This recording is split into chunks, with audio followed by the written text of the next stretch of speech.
Good evening and welcome to the Chicago History Museum. My name is Russell Lewis. I'm the Executive Vice President and Chief Historian here, and I'm delighted that you could all join us tonight for the premiere of the first of 6 films produced by the School Project. Now you may be wondering, why is a history museum hosting a program that focuses on such a powerful contemporary issue? Well, the answer is simple. Our city and our institutions all have historical grounding and context. And knowing the stories behind what we see unfolding daily in our own lives, in our own neighborhoods, gives us a chance to deepen our understanding of the complexities of present-day issues.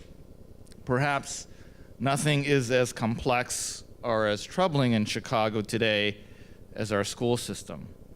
Hopefully, looking at the recent history of our schools will enlarge the conversation to include more Chicagoans who care very much about their city and their schools. So I invite you tonight to look and to listen, and most importantly, to keep the conversation going.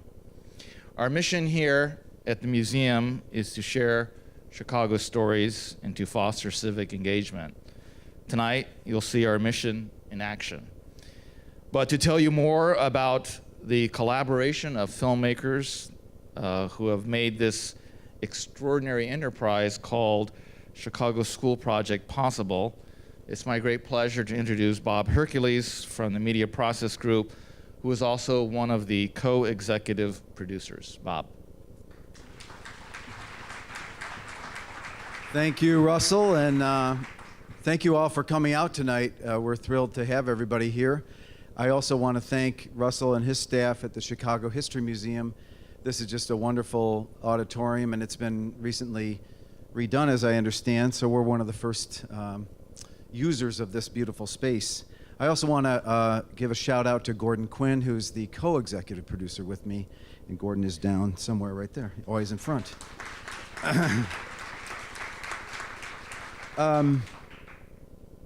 This is the first segment of a 6-part series that we've been working on for about a year and a half, and we're going to show that in a couple minutes. I just wanted to briefly introduce how we came to this point and who are the main players. This is a very unusual collaboration of what we think are some of Chicago's top documentary filmmakers.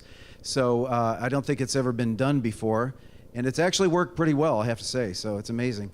Our production partners are Free Spirit Media, Cartemquin Films, Kindling Group, Siskel Jacobs Productions, and Media Process Group. And hopefully I didn't forget one. Our other producers are Rachel Dixon and Melissa Stern. And Melissa is also the editor of the whole series, so shout out to them. Because of the critical nature of public education in Chicago, and because it's such a rich topic and such an important topic, we decided to join forces with a group of outreach partners, outreach and media partners, and they each bring something unique to the table, and I really want to thank them for their participation in helping us roll out this whole series.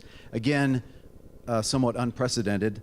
These partners include WTTW Channel 11, the Chicago Sun-Times, Catalyst Chicago, the Chicago History Museum, Ebony.com, the Community Media Workshop, StoryCorps, and Can TV. And actually right now, Can TV is live streaming this whole evening live. It is very unique to have so many different partners working together on a documentary series, but I think it speaks to the importance of public education in Chicago. And also, it speaks to the values of each of these partners, that they would want to prioritize this issue and get involved in this enterprise. And believe me, when we started, we weren't sure where this would go. So I really, my hat's off to all these partners for taking a bit of a risk, a bit of a leap with us. I also want to thank our funders who've been very generous in helping us produce this series. They include the Richard H. Driehaus Foundation, the MacArthur Foundation, and the Chicago Digital Media Production Fund, which is a program of Chicago filmmakers. one more thing. I'd like everybody to join the conversation we're starting tonight through our website, schoolprojectfilm.com, and by using the hashtag #TheSchoolProject on Facebook, Twitter, and Instagram. We'll have a question-answer session right after the film rolls. It's about a 9.5-minute segment. And we invite you to tweet your questions at any time during the panel. We're at @TheSchoolPR on Twitter, and use the hashtag #TheSchoolProject, none of which makes any sense to me. We're going to do Vine eventually. Now I'd like to introduce you to the two directors and producers of this segment from Siskel Jacobs Productions, Greg Jacobs and Rachel Pikelny.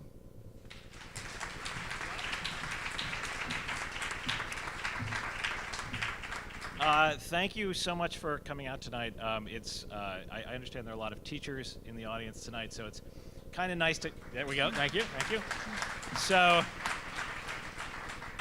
it's kind of reassuring for me to see that teachers don't like to sit in the front row either, so that's kind of nice. This whole thing got started back in the spring of 2013 when my partner John Siskel and I were sitting around talking about the school closings just after they'd been announced. And we realized that once those schools were closed, for better or for worse, in significant ways, the city of Chicago, and not just the communities affected by the schools, but the entire city, would be a different place. And as filmmakers, we see it as our job and our responsibility to document changes like that in the city. So we decided that we should do something about it. And it didn't take long for us to realize what a stupid, enormous task that would be. So we sort of sent out the bat signal to our friends and colleagues in the filmmaking community. And the result is what you see tonight, the beginning of this wonderful collaboration, the School Project. We wanted to start the series off with a historical piece, something that would kind of give the whole project a sense of common ground, common historical setting, and sort of a baseline for the conversation. So I will let my co-director, Rachel Pikelny, explain the story we settled on. And so when we started our research, one phrase kept popping up over and over again. Chicago Public Schools, once called the worst in the nation. The worst in the nation. It was everywhere. And we started thinking to ourselves, where did this come from? Where did this phrase, when was it first spoken? What are its origins? And what is the context surrounding it? So we started looking into that, and this segment that you'll see in a moment is the culmination of our investigation. So we learned a lot in that process, and we hope that you will too. So please stick around after the segment. Our moderator, Carol Marin, will be leading a panel discussion, and then you'll have that opportunity to ask questions. And if you haven't done so already, please turn off your cell phones. Thank you.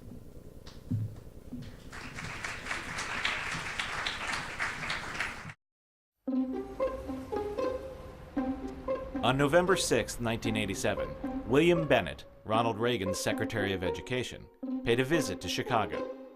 It didn't take long for him to get the city's attention. You've got close to educational meltdown here in Chicago. Is there a worst case? You tell me. Bennett likely never called Chicago's schools the, quote, worst in the nation. That may have been the invention of an overzealous headline writer. Yet the phrase stuck, and the city has been trying to escape it ever since. The worst in the nation. Worst in the nation. Chicago's public schools, the worst in the nation. The worst district in the nation. The worst schools in the country. Our schools were the worst in the nation. Worst schools anywhere in America. Yep. So why has a comment that may not have actually been said, and probably wasn't true anyway, had such staying power? And what will it take to lose that title for good?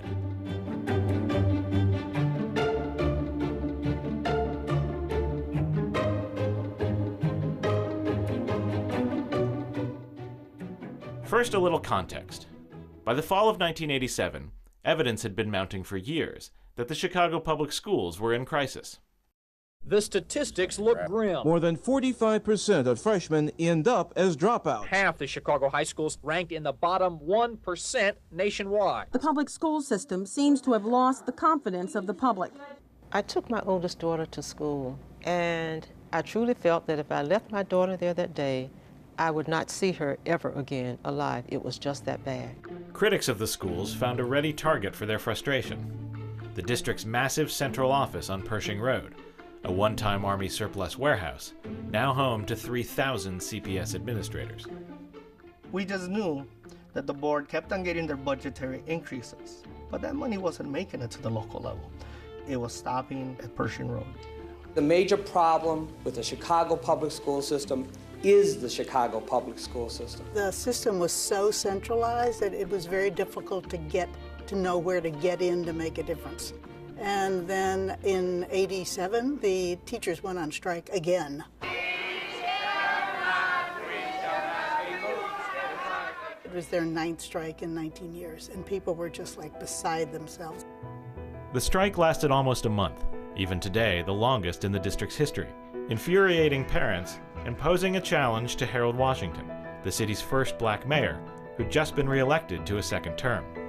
That strike and the way the parents and the community responded changed him. But he was able to take that change and give it form, to give it back to the community.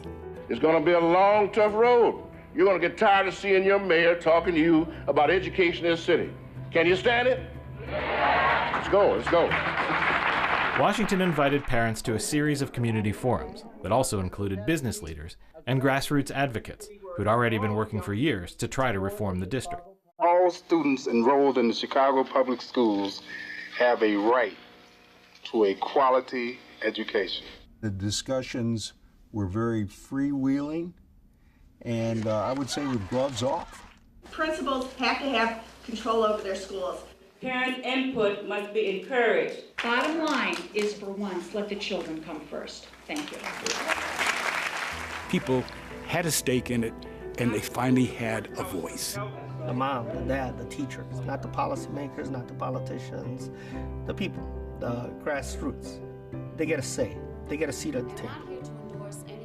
It was in the midst of all of this that a coalition of business leaders known as Chicago United invited William Bennett for a closed-door conversation about the state of the Chicago public schools. William Bennett was the Secretary of Education. He was a Republican, was more conservative. Very outgoing chap who expresses himself whenever asked. And he went to this meeting, and he came out, and there were a handful of reporters there. I was there, and he just said somewhat casually that if there's a worse school system in the country, I haven't seen it.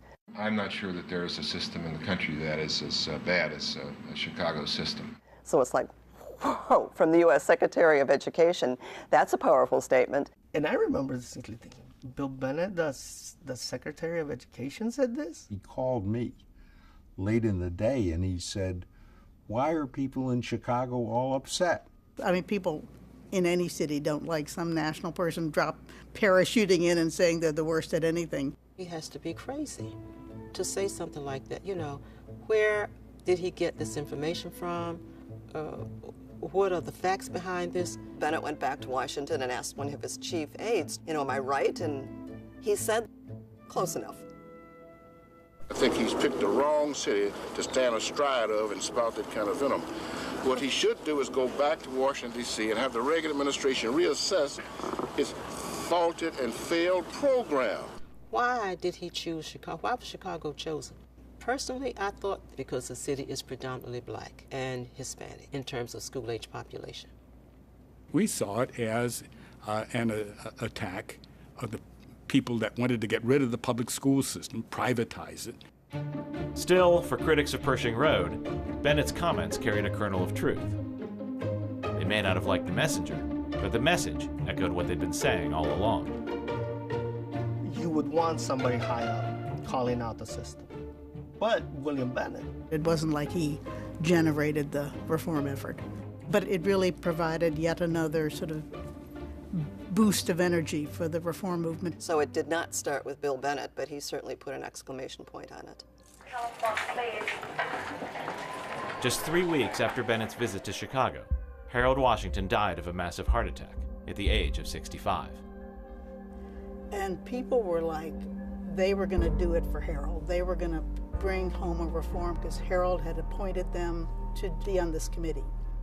And so this subgroup from the summit put together the legislation, took it down to Springfield, and Mike Madigan did something also that was amazing. He called everybody into the room, representatives of all the different groups, and said, let's write this Reform Act.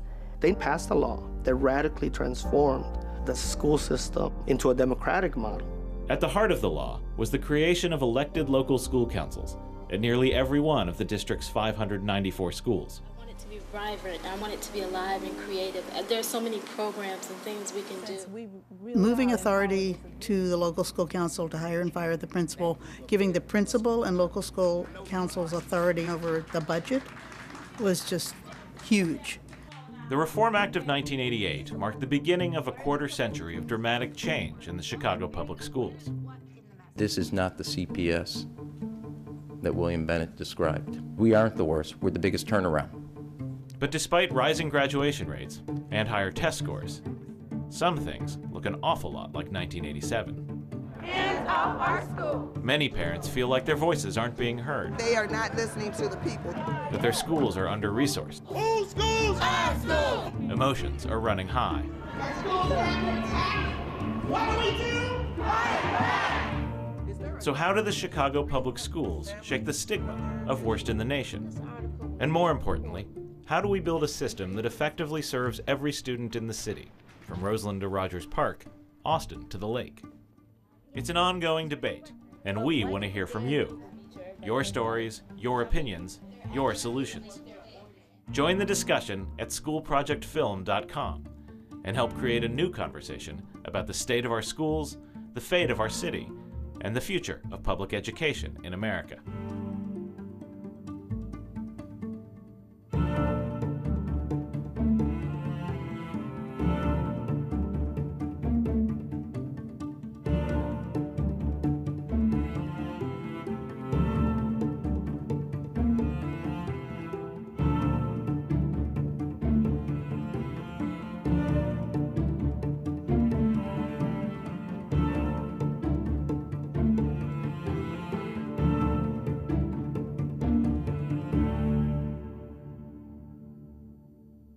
Good evening to you all. My name is Carol Marin, and I will be your moderator tonight. Just a few words about how this will all work.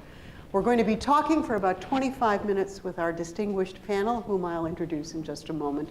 But what we will also do is engage not only you in our audience, but you in the wider audience of Twitter. And so there will be questions from out there in the ether, as well as in this room itself.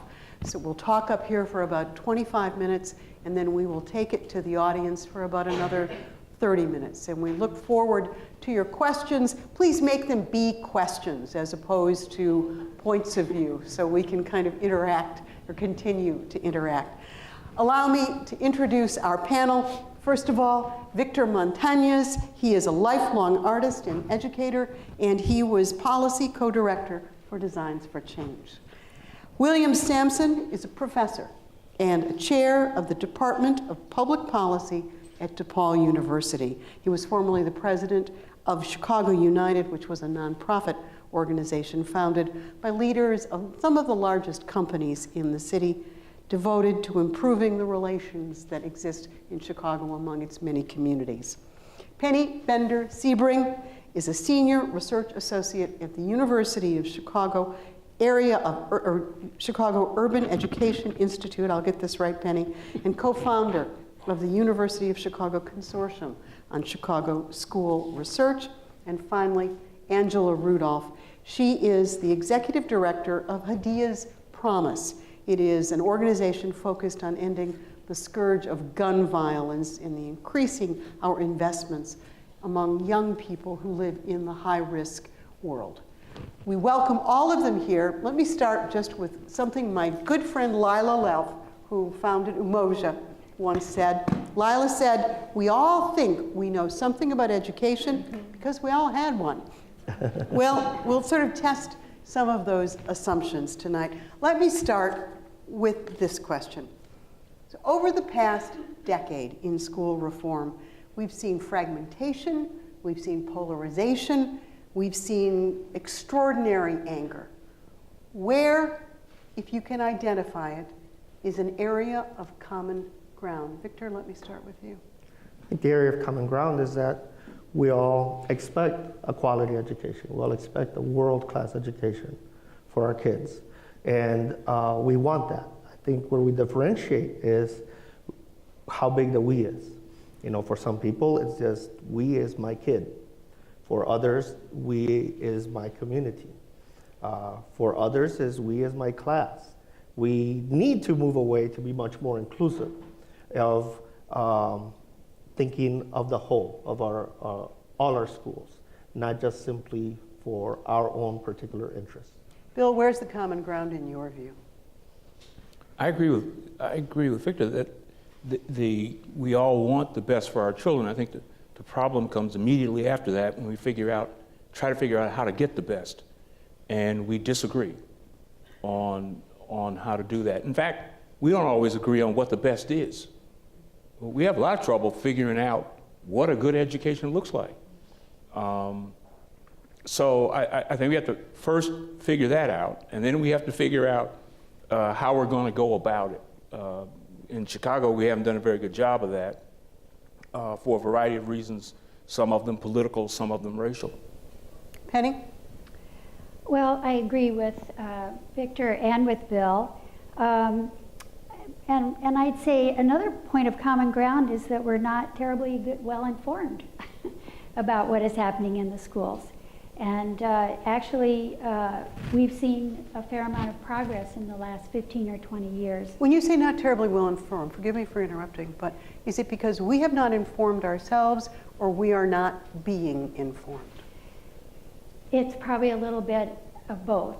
And I think, you know, people are busy and they can't always take the time to study up on things, and it's hard for we as researchers to get our message out. I think there's a common, I'll say this, I think there's a misconception that we should all despair about the Chicago Public Schools.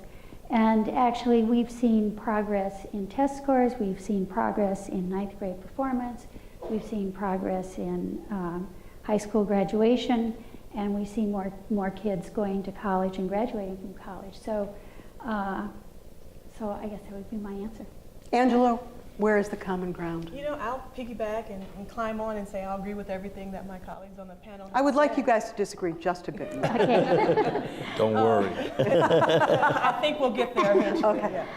But, you know, I'll say that passion and importance are the things that I feel like everyone has a common understanding or belief in. I don't think you can find any other issue that will get people as energized and animated as what's happening in our schools or what's not happening in our schools. And even though I think Penny is absolutely correct in that schools have gotten better, people don't feel like it's enough. And so there's always this desire to continue pushing to make sure that we're doing whatever we can to have quality education for all kids.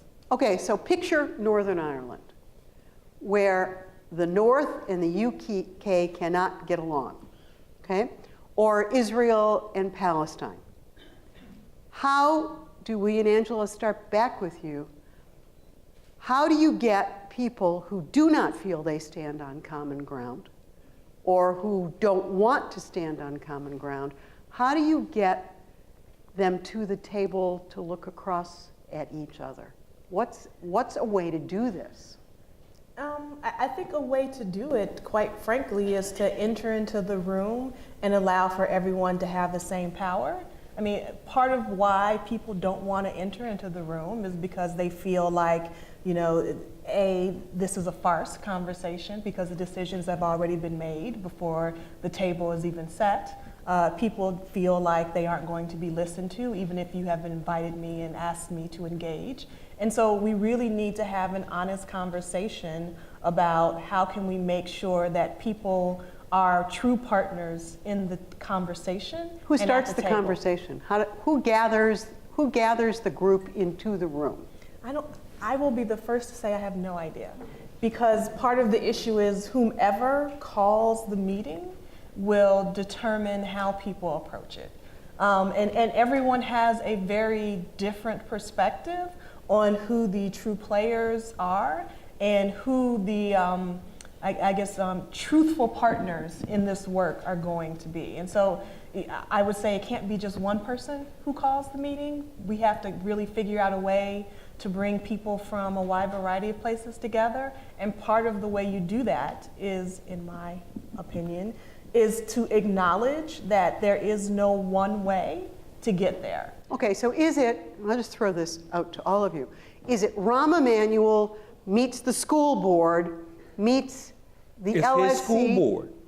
It's his school board. They're the same thing. Okay, so to the point of who brokers the peace in Northern Ireland, how does it happen? Let me go to, try it with that and make a point about Angela's comment. The people in the room will not have the same power. The folks who have the power to take their kids out of school and move to Barrington, or to send their kids to the University of Chicago Lab School or to Francis Parker, will have more power than the others in that room. And the others in that room are smart enough to understand that. I mean, look, if I can afford to take my kid and send them to Francis Parker, I don't have to pay much attention to anything that goes on in that room.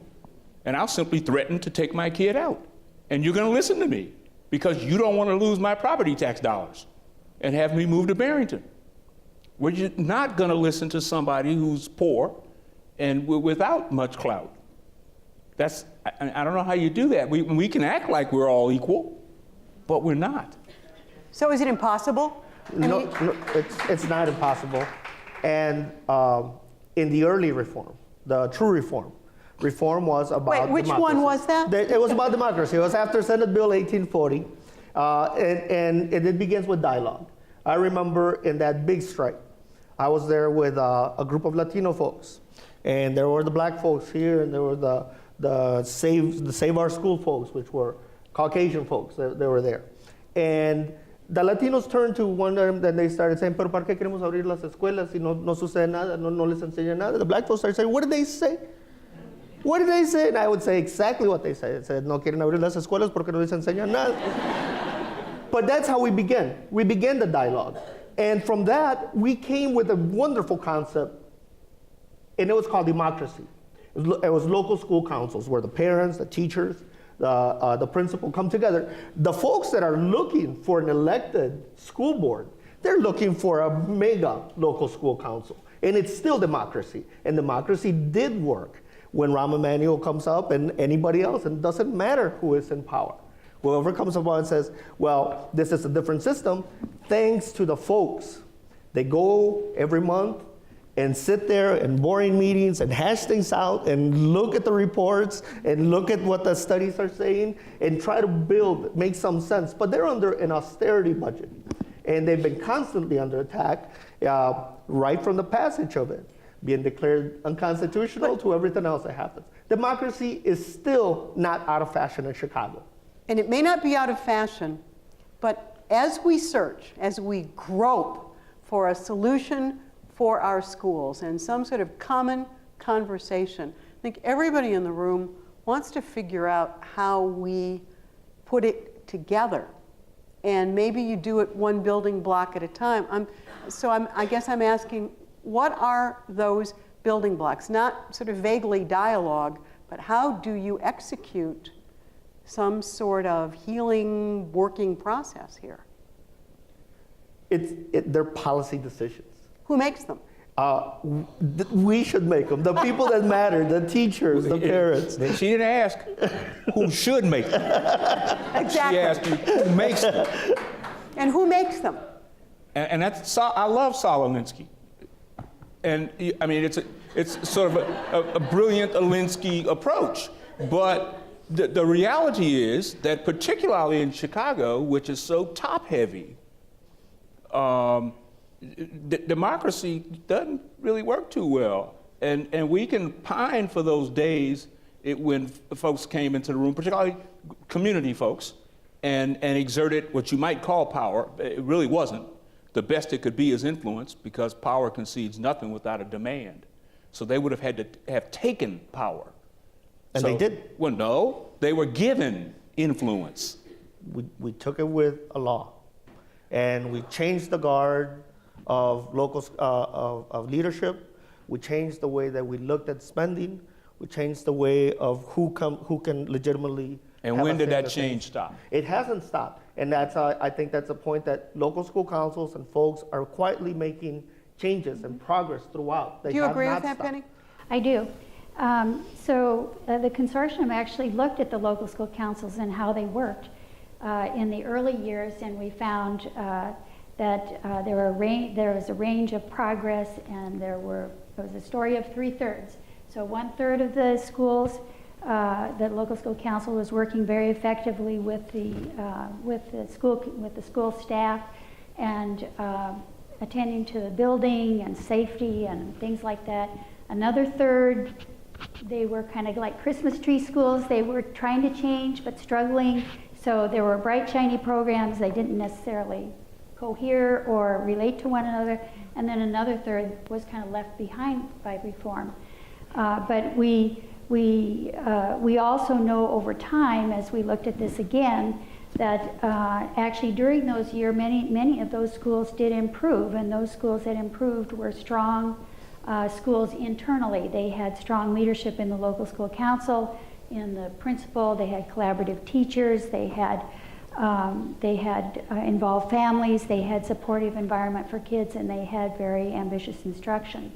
So a lot of times, local school, even to this day, we don't read very much about local school council members and what they're doing, but they are still on the phone with people. They're still talking to their aldermen. They're still trying. There was just a story recently about Taft High School where they raised $17 million with their aldermen to, fix windows, bring in lockers, etc.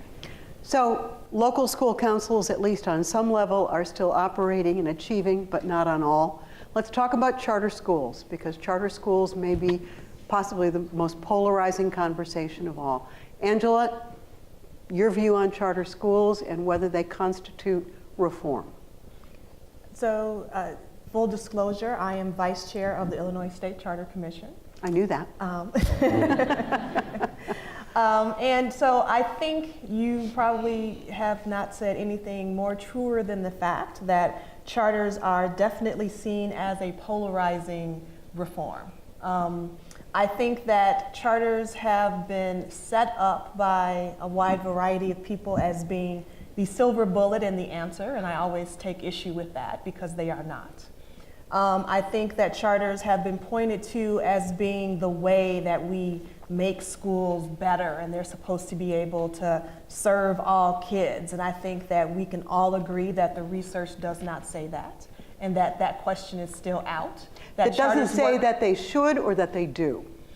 I think that there are some people who argue that they do, and I will say that we don't know that they do, and I know that we can say that they don't work for every kid. They work for some children, like all schools work for some kids. But all kids are not eligible for them. But they weren't designed to work for everybody. All kids are eligible to attend a charter. The question comes into where people get upset is the fact that most charters are required to have a lottery because you have more kids who want in than available spaces.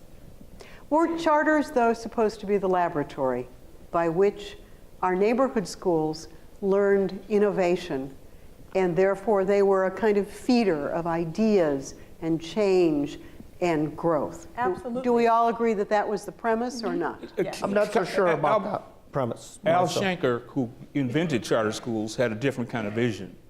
He thought they were supposed to do what you're suggesting, but they were supposed to do it for kids who were less fortunate, that they were designed for poor and working class kids.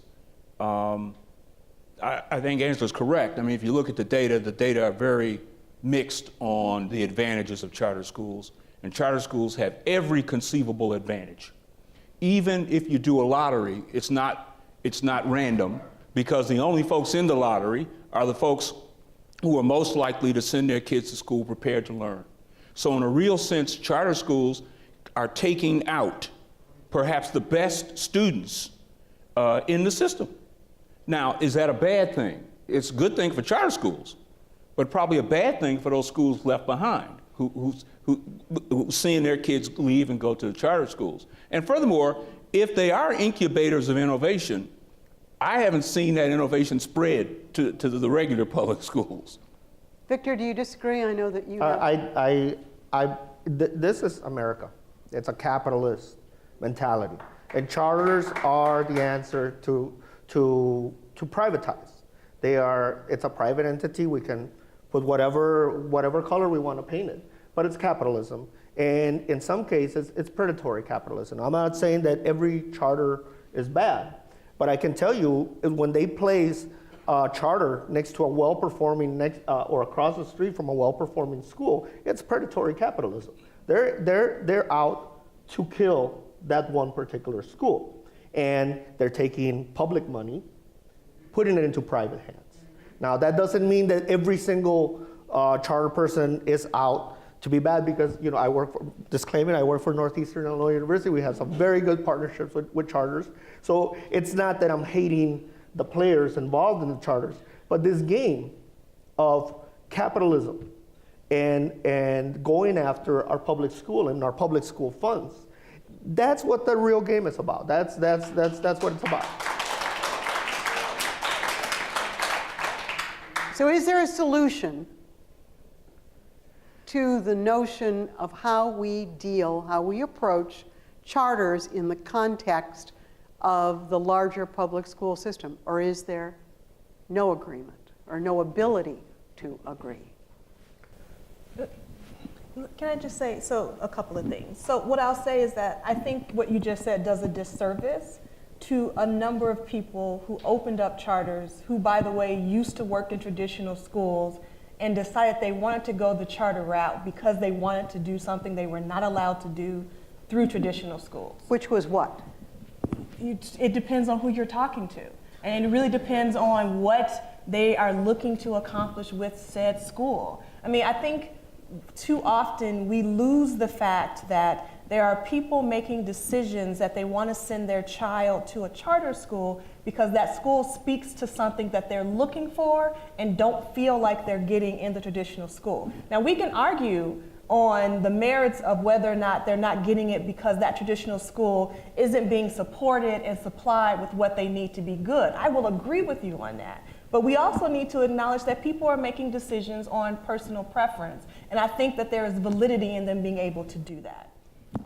I just wonder, how is it that very wealthy, very conservative white folks, who are the backbone of the charter movement, have suddenly found religion and are interested in the education of poor non-white kids? When did that happen? When did the Koch brothers, who are big supporters of charter schools, become so interested in the education of poor Latino kids? And the answer is? They aren't. Victor's right on target. I mean, the Edison Project is one of the biggest operators of charter schools in the country, and you can buy stock in it on the New York Stock Exchange. It's clear what's happening. Victor's 100% correct. Now, does that mean that charters are evil? No, but what it does suggest is that if charters are doing such a great job, and if we can get rid of the self-selection, and I don't think you can with charter schools, because, for example, they don't enroll as many kids with special needs. The public schools have to take whoever knocks on the door. And charter also, schools do not. If a kid is counseled out, he goes back to the neighborhood. Right back to the neighborhood school. So charter schools have all the advantages. But having said that, let's assume that there are charter schools out there doing a great job. And let's assume that they're doing a great job because of the school and not because of the self-selection. Again, I don't buy the assumption, but let's assume that that's correct. Then why aren't regular public schools trying to copy that? Now, in economic theory, that should happen. In practice, it has not happened. Let me ask one last question before we turn it over to the audience and to our cyber audience. And Angela, I think you touched on this. Here's the table. Who has to be at the table for this to work out? Absolutely has to be at the table. Parents, for one. I mean, I think, this is the struggle, not just in Chicago, but in districts across the country, figuring out ways that you can really have true and honest, engaging conversations with parents to really find out and help to, you know, allow them to be true partners in what we would like to have happen within our schools across the district. So Penny and Bill, you've done research, a lot of research. How often does it happen that parents are at the table on some sort of equal footing?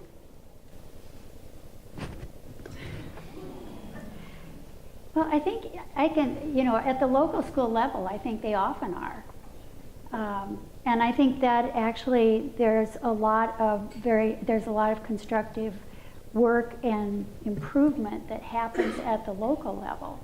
And my view is that we're not going to make much progress unless we think of it as school by school by school by school. That's how it happens. And in fact, what we find in terms of teacher mobility, so teachers move around a lot from school to school. The biggest predictor of teachers staying in their school is whether they perceive the parents supporting their work. So I think you have to have the engagement of all the parties at the local level. I'll try to answer that. But it seems to me that the most important table for parents is actually the kitchen table. It's a table at which they try to help the kid with the homework, that they impress upon that child discipline, responsibility, and internal control. Kids who learn those lessons go to school prepared to learn. And unless the school does them in, which schools often do, those kids stand a very good chance of doing well. But let me also say something to emphasize the point Victor made. No longer can we talk about education in any place in the country without having parents in that room. Back in the early 70s, everybody talked about education without having parents in the room. That no longer happens. That's important. The issue is, for me, the parents whom you can't get into the room. Those are the parents with the kids who have problems. And we're not getting to those parents. Victor, last word on this? We need democracy. Then we need mechanisms that allow democracy to flourish, from the school level to the board level. We need it all the way through for people to be able to participate. And democracy has shown time and time again that we can overcome obstacles. Does that mean I vote for my school board, I vote for my principal, I vote for my kid's teacher? That's part of democracy. That's part of democracy. The other part of democracy is being informed. The other part of democracy is going to school and doing the work. The other part of democracy is starting at home around the table. Democracy is not just simply casting a ballot. We don't vote once every 2 years or every 4 years. We vote every single day, a lot of times in that day. Great. Let's turn this. Thank you all for this part of it very much.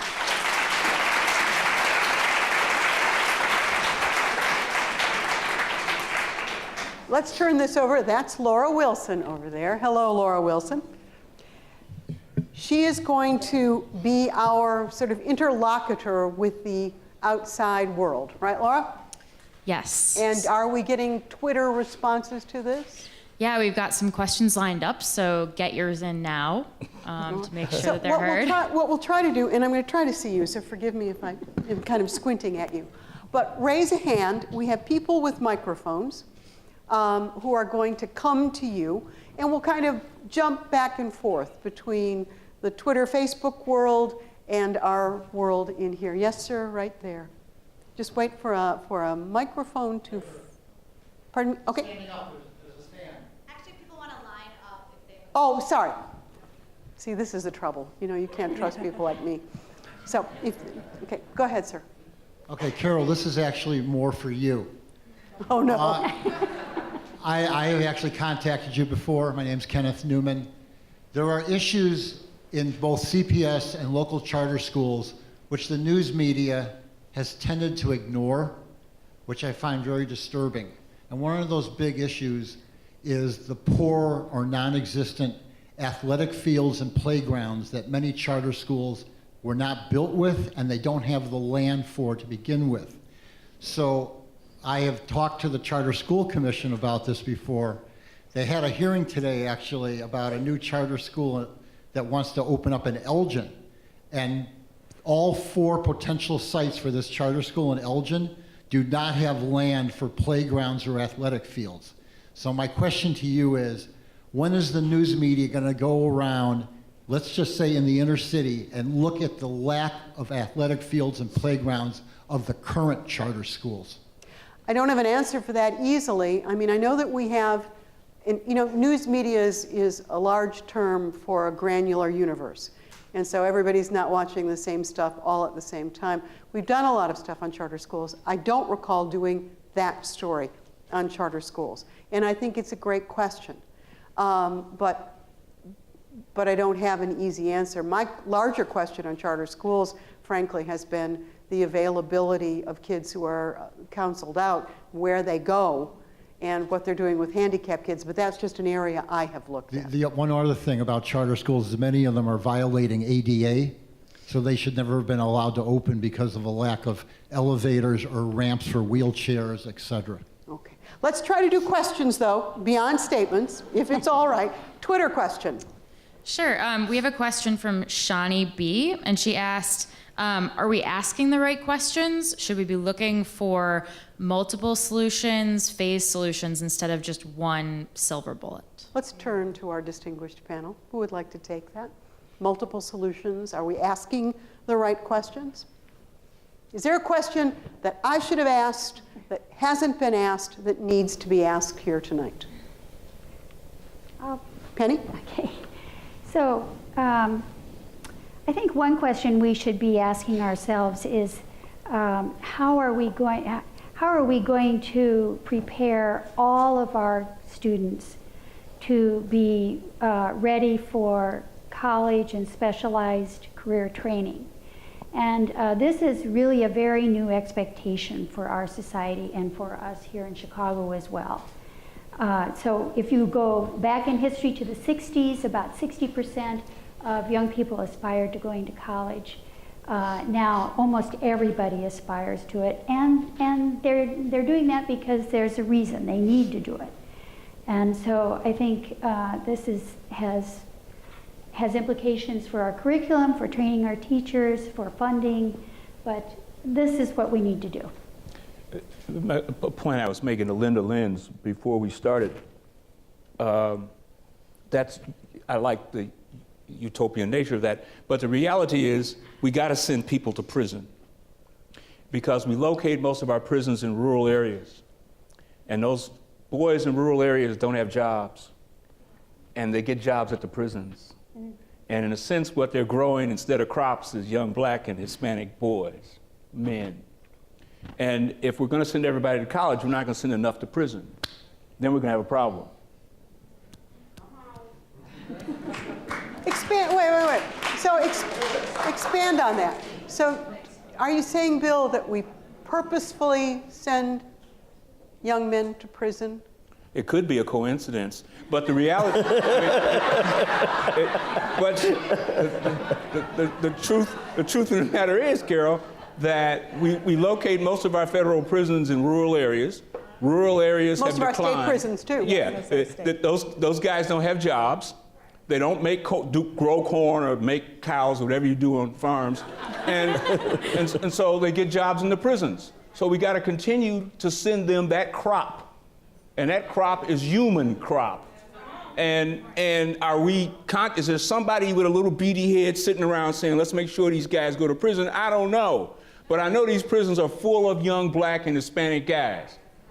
And when they get out, they come out to 10 zip codes on the west and the south side. And then they go back to prison so that these rural white guys can lord it over them again.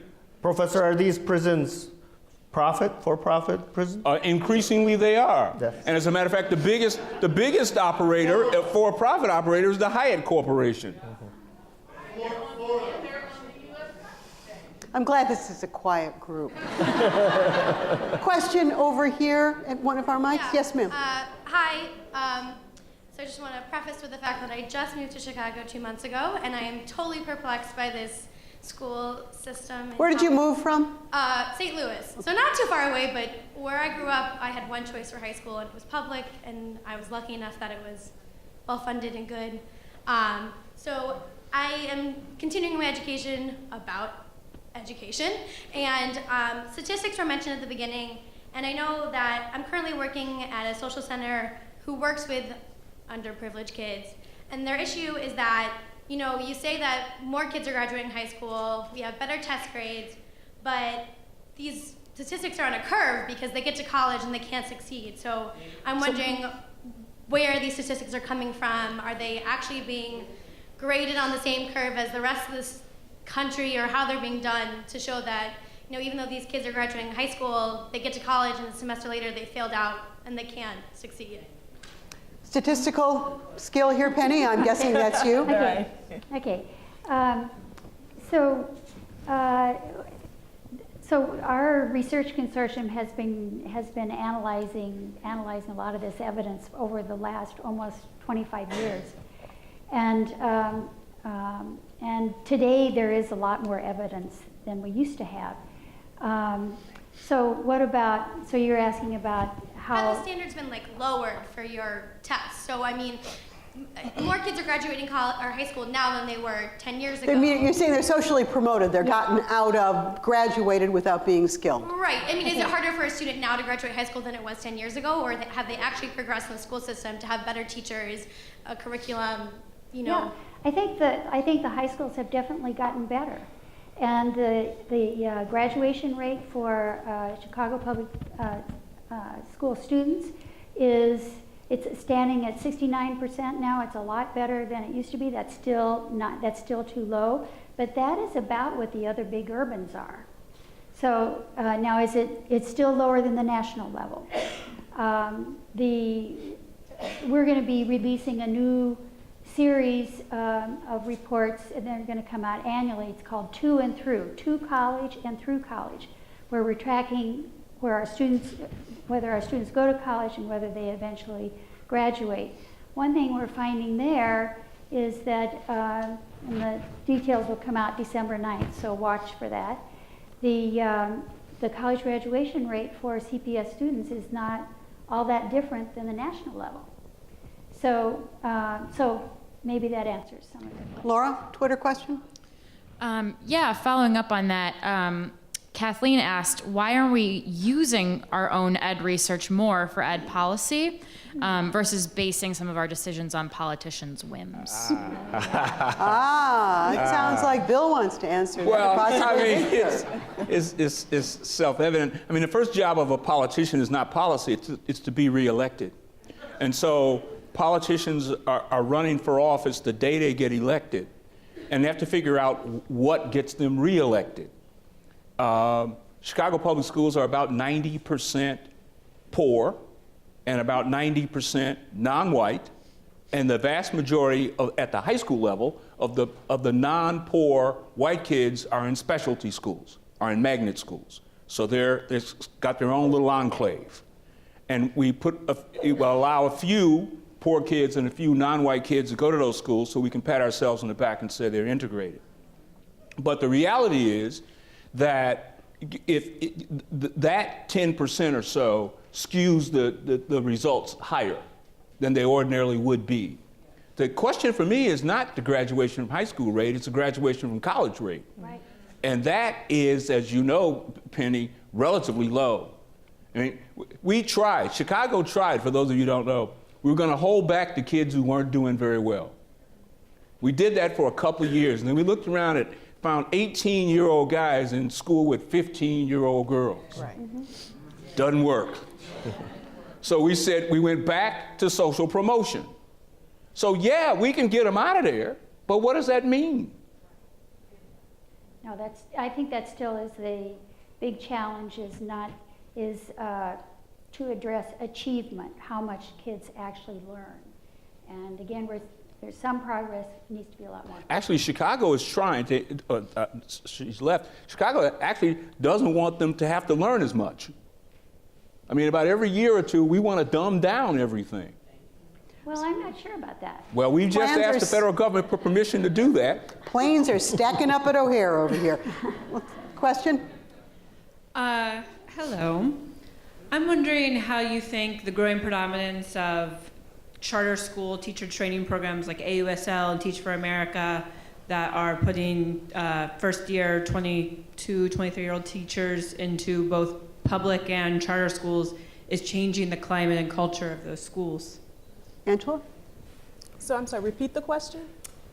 Okay, so teacher training programs, AUSL, Teach for America, et cetera, that train teachers for two or 3 months and then put them into a school. 5 weeks. I'm getting 5 weeks back here. And then put them into a school and have their own classroom. How is that system that is, I don't know the stats, maybe you know the stats on how many teachers in Chicago public schools and charter schools are coming out of those programs. How is that changing the internal climate of schools? So I don't know the stats. What I could say is I could guess that, from what I've heard, and I think what you're asking me to say is that it has changed the culture in many schools to be young and white. That's true. You're asking a question of experience, right? Whether they've got enough training? Do I understand? Well, I guess I'm asking partly, do they have enough training and experience, but also, how, when they are trained by charter school networks and then put into other public schools, is that shifting internally the actual climate of the school? And how is it doing that? And this is a question for everyone up on the stage. I'm remarking that it seems to be a pretty significant change. If we're changing the way that we educate our teachers, we're obviously changing our schools. You're asking two different questions, and also teacher programs vary quite a bit. I think on the one hand you have Teach for America, and people know a lot about that. On the other hand, you have AUSL. And AUSL actually does some very good training. They mentor teachers. They sit for an entire year. They work alongside that teacher. They do a rigorous amount of studying. It's then when it arrives in the community. When you arrive in the community, under what ship are you sailing? So most often, some of these programs are put into communities where they've been told, your old teachers were not good. Now we're the good ones. So that destabilizes it. It destabilizes the community. It destabilizes that school. But we have to look at these teacher programs one by one, and then look at the implementation. The same thing goes with Common Core. Beautiful premise of Common Core, to expect the best from every child. The implementation of Common Core, well, that's not so beautiful. Laura? We have a question asking, how does education policy in Chicago actually affect policy nationwide? Who'd like to grab that? You mean because Arnie Duncan used to be here? That could be one implication. Can you repeat the question? How does policy in Chicago affect national policy? If you think it does. Oh, absolutely it does. Absolutely it does. Chicago has influenced the world. We have the 8-hour day because Chicago. We have child labor laws because Chicago. We have blues music and house music because of Chicago.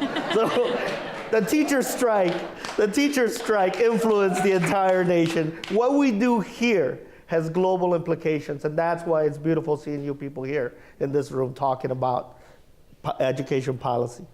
You don't believe that, do you, Bill? No. I believe the part about the music, but I don't know where that comes from. That's your community organizing background.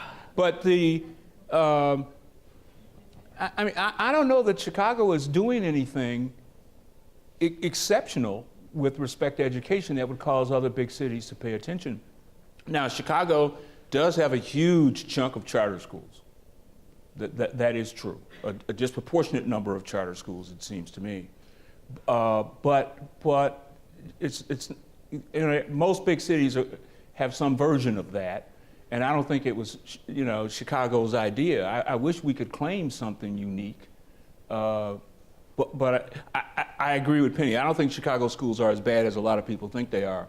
But I know they aren't as good as a lot of people want to say they are. But go back to the question, AUSL, which was formed by an old colleague of mine, Mike Koldyke, they do some other stuff. I mean, I'm not certain I like this idea of school takeovers. Right. That they just walk in and kick everybody out, including the good teachers and the good administrators. I'm not certain. I was responding to your training professor. Yeah, the training thing, you may be right. I mean, I've had students go off to do Teach for America. One of the things I like about both is they give an opportunity for somebody who is not trained in education to do education. Whether they can do it well is debatable, but we're widening the pool of folks. If I were a teacher, I'd hate them both. Question out here? And they do. Yeah, it seems like one of the most daunting and perplexing problems is parent participation and kind of getting them involved in local school councils and you know, you were talking earlier about teacher dissatisfaction because of the parents. What are some practical ways in which, or solutions potentially, for getting these parents that are otherwise uninvolved involved? Yeah, I'll try an answer to that. So at the University of Chicago, we have a charter school, and it has 4 campuses, 2 elementary schools and a middle school and a high school. And one of the things they've done at the elementary school is that the person who's the vice principal, or the assistant principal, who in a lot of schools would just be the disciplinarian, is in charge of parent involvement. So they have at the leadership somebody working diligently on that. And they do, you know, schools have a lot of bags of tricks that are pretty good. So they do these curriculum nights in the 4 disciplines, and those nights the parents come and they go through a class, and a lot of times their kids are teaching the parents what they have learned. But how do you get the parent to come? They're out in the community and they invite them in and they hold these things and they do come. Maybe parent truant and officers. You don't need that. You know? In a charter school, all you have to do is indicate if you don't come, we won't keep your kid. That is true. That is true. They can do that. They don't have to take anybody. You know what? You need to know what you're talking about first. I see how parental involvement actually, we've all worked with that. We have to try a variety of ways. So name the one. local school Name your council best way. the local school council is one way, but the other way is actually what Penny alluded to. If we want something to happen, we have to designate someone to have a full time of working on those objectives. Right. And then, so if it takes that person to get a group of people to go door knocking, door to door, for every parent that's there, so be it. If it takes picking up buses and saying we're going to come to the Chicago History Museum and do it on a regular basis. That's exactly what we did here. Let's do that. Let's do that. But I think one of the big questions that goes unanswered is, where is our money? Where is the money for education? If we're so interested in education, if we're so interested in improving our public schools, why do we keep putting them on this austerity budget? Twitter? Laura? So one question someone on Twitter asked was, how have the mass CPS closings affected the most vulnerable communities in Chicago? Which is a nice segue to what our next segment will be for this project. Good. Angela? Well, I think that they honestly did put some communities in disarray.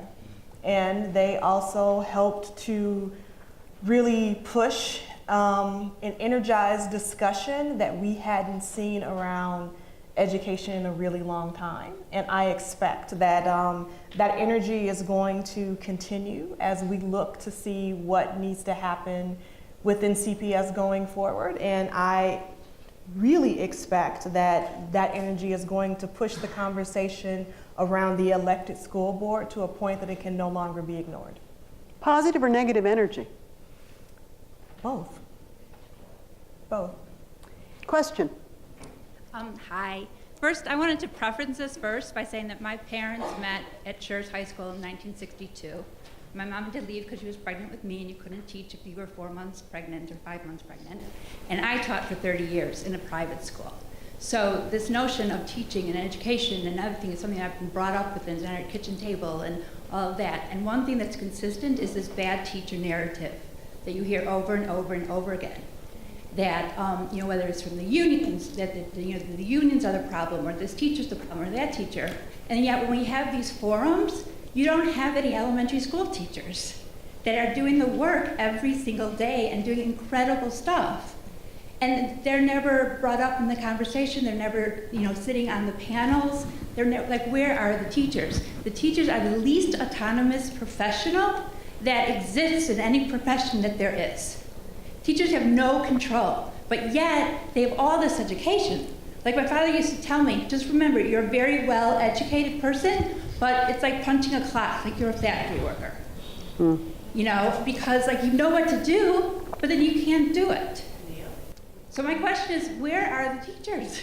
Why aren't they on the panel? Why aren't they around? Penny? So I'd like to respond to that. I couldn't agree more.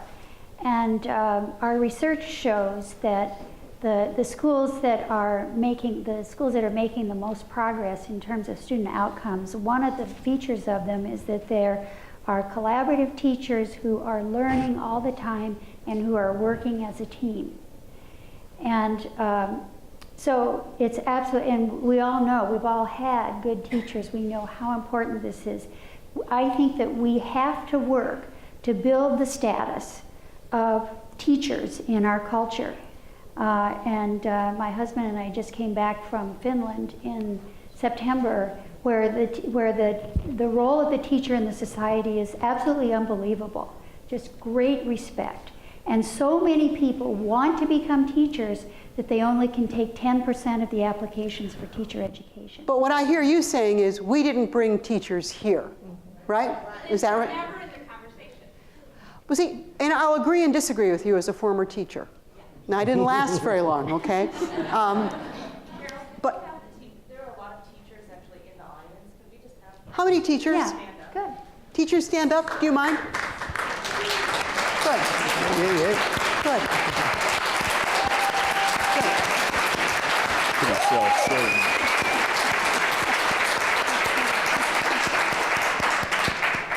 And just in defense of the panel, though maybe not elementary school, Bill is a teacher, Penny's a teacher, Angela, you have taught? I taught for a little while, yes. I'm married to a teacher. That counts even more. And Victor is married to a teacher. But I take your point in terms of just how broad this conversation needs to be. One last Twitter question, and then we carry this conversation outside a bit. Laura? Along the same lines, we've had a couple questions on Twitter about how we get kids more involved in this conversation and out to our next event. Culture, art, music, playing. That's how kids learn. That's how they get excited about things. Less testing. But Victor, how do you get him into this conversation about what's wrong with my school and how can I fix it? That's how you get it. Through art, through music, through poetry. That's what interests them. That's how they could come in. We could bring in tons of kids with poems and music to tell you exactly how they think. And then you could ask them for that. But I think that if we want to get kids, it's not going to be with a PowerPoint, and it's not going to be with a neatly developed agenda and taking rules. It has to be through a youth culture where we involve them in the conversation. And I think it's happening. I think some of you teachers are doing a great job of energizing this youth movement. Can I add? I think it's also about making sure we support and seed organizations that really help kids to develop their voice. I don't always agree with their positions, but I am always blown away by the work that Voice does around helping to support young people to talk about what they believe is or is not happening in schools and what they believe should be done to make sure that their educational experience is sound and strong. Penny, last word for you.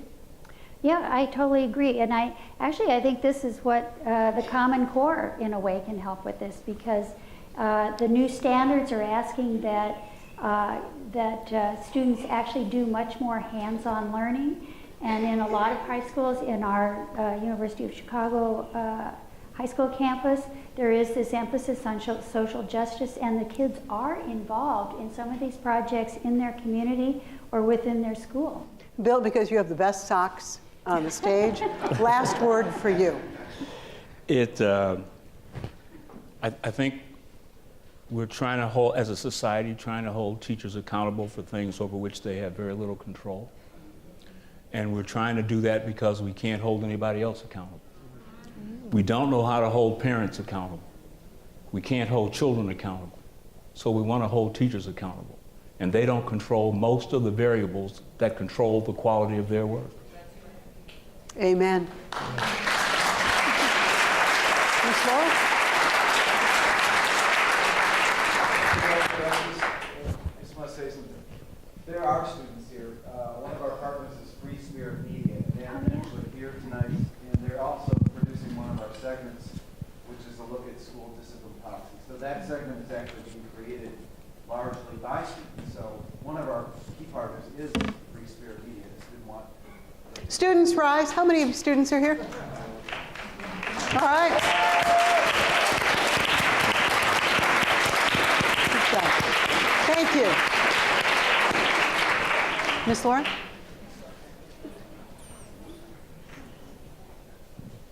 Oh, sorry.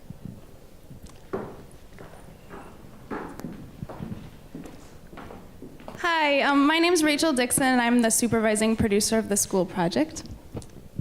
And you already met me. I'm Laura Wilson. I am the online outreach director for the project. First of all, we want to thank Carol Marin for hosting tonight. Thank you so much. And our panel, too, for sharing their insights. So as we wrap up the evening, we just want to let everyone know this is really the beginning of a conversation that we want to keep going. We want everyone to kind of get involved. And you know, obviously everyone already is involved in education. Everyone here has a vested interest. You know, I wanted to work on this project because, as well as the other producers, because we all want to hear more voices and we all want to really dig, you know, deep into this issue and come up with solutions and come up with answers. So just like we asked the panelists, you know, what this project is for them, we want to ask everyone here, you know, what is the school project for you? So we gave out a postcard when people were coming in. It has some ideas. They're very preliminary. I think everyone in this room can come up with a lot more ideas, rich ideas. And the idea is to share them on hashtag the school project, as we've been, you know, asking questions on Twitter and kind of bringing this conversation alive online, because besides the live events, we also have this online conversation we really want to feed. So think of it as the school project for you. So you may have already noticed when you came in, the kids from Free Spirit Media have been asking people to take pictures using this whiteboard, which you can obviously add your own idea for how you're going to get involved in public education in Chicago to, and share that online. We have an Instagram account. We can repost you, Twitter, Facebook, wherever you want to share it, we'll find it. We're going to be adding those photos to our website as well. So definitely check out schoolprojectfilm.com to maybe see your story up there. You'll also notice that we have partnered with StoryCorps, and they also have a table outside. So if you'd like to actually record a story about your own experience with public education, you can sign up for a session. They have a booth at the Chicago Cultural Center. And you can also tag that story that you share to the school project, so that we'll also know that it is involved with this project, and we can keep track of it. So the premiere of the second segment on school closings is in January. So stay tuned online. You know, we'll be sending everyone an email, and everyone will kind of know when that's happening. We want to thank all of our partners once again. I think this project is the way this project is working and being so expansive wouldn't be possible without all our partners. Especially want to thank the Chicago History Museum for being our gracious host tonight.